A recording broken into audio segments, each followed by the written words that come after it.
Speaker, can I say what a privilege it is to follow such a superb argument against secession from a Scottish nationalist?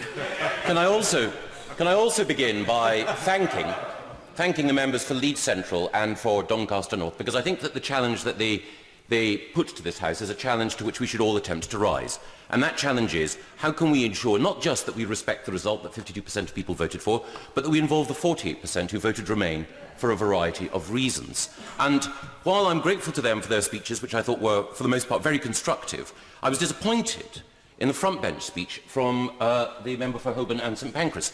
He spoke for nearly 40 minutes, longer than some Pinter plays and many Haydn symphonies. And he spoke on what he referred to as the defining issue facing the UK.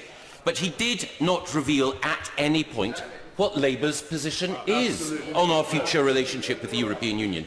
He did not reveal, on behalf of the 48% for whom he professes to speak, whether or not he wants to stay in the single market or the customs union. What we had was 40 minutes of pious vapouring, a hole in the air masquerading as an argument. And one of the reasons why I think it is so important that we hear from the 48% is that we know what the 52% voted for. There have been some people in the course of this debate who have tried to complicate and obfuscate.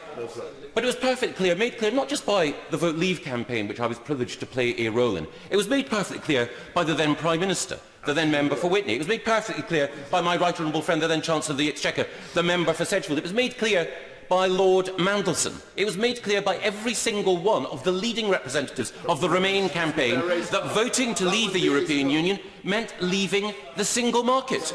There should be no ambiguity about that point.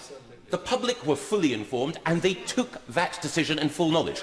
And that's one of the reasons why I am glad that our Prime Minister and our Chancellor of the Exchequer, both, it must be said, members of the 48% who voted Remain, are so clear that the result must be respected, and that means ensuring that the votes of 17.4 million people and their determination to leave the single market alongside leaving the European Union should be acknowledged. And I'm happy to give way to the honourable member.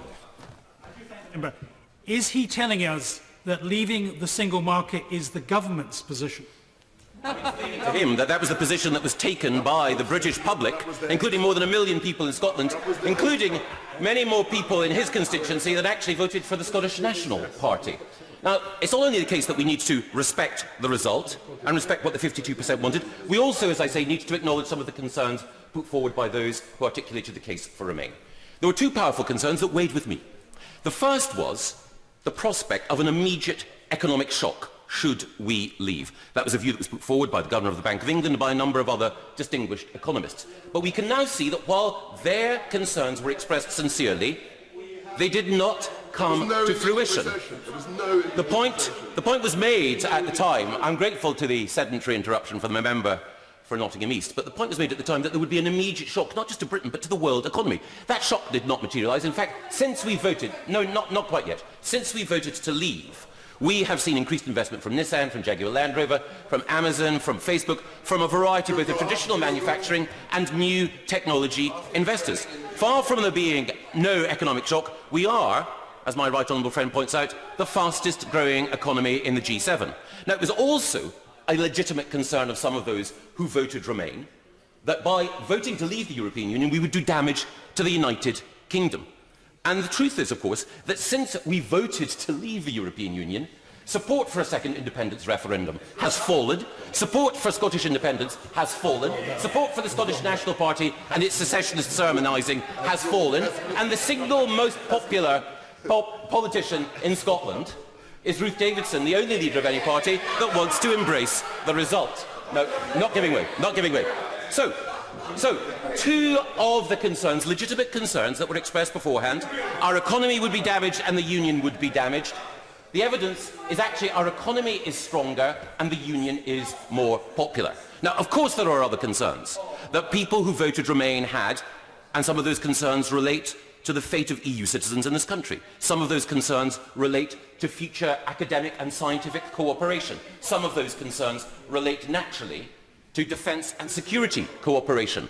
But one of the points that I would make is that it's incumbent on all of us, not just the government, but the 48%, to put forward their propositions in this area. I've made it clear and I share this view with my right honourable friend, the member for Loughborough, that I believe that EU citizens in this country should stay, and their role should not be a bargaining chip. And I'm sure that there are many who voted Remain who would join me in that call. But where are those who have argued for Remain, now that power, for the first time in my life, is flowing back to this place? Where are those who argued for Remain, who are explaining how we can refine regulation, change our laws, change our rules, once more as we become a self-governing country, become freer, more liberal, more prosperous and more creative? Those voices, I'm afraid, are still, with some honourable exceptions, looking back in anger, remorse and regret, instead of looking forward optimistically. This is a great country. We can achieve great things. This Parliament has the opportunity to shape, to shape an economic policy and an immigration policy and a knowledge policy which can make us once again a world beater. But if we do not take that opportunity, if instead we concentrate on seeking to dilute the result of the referendum, then I'm afraid we will fail the people of this country at this historic moment.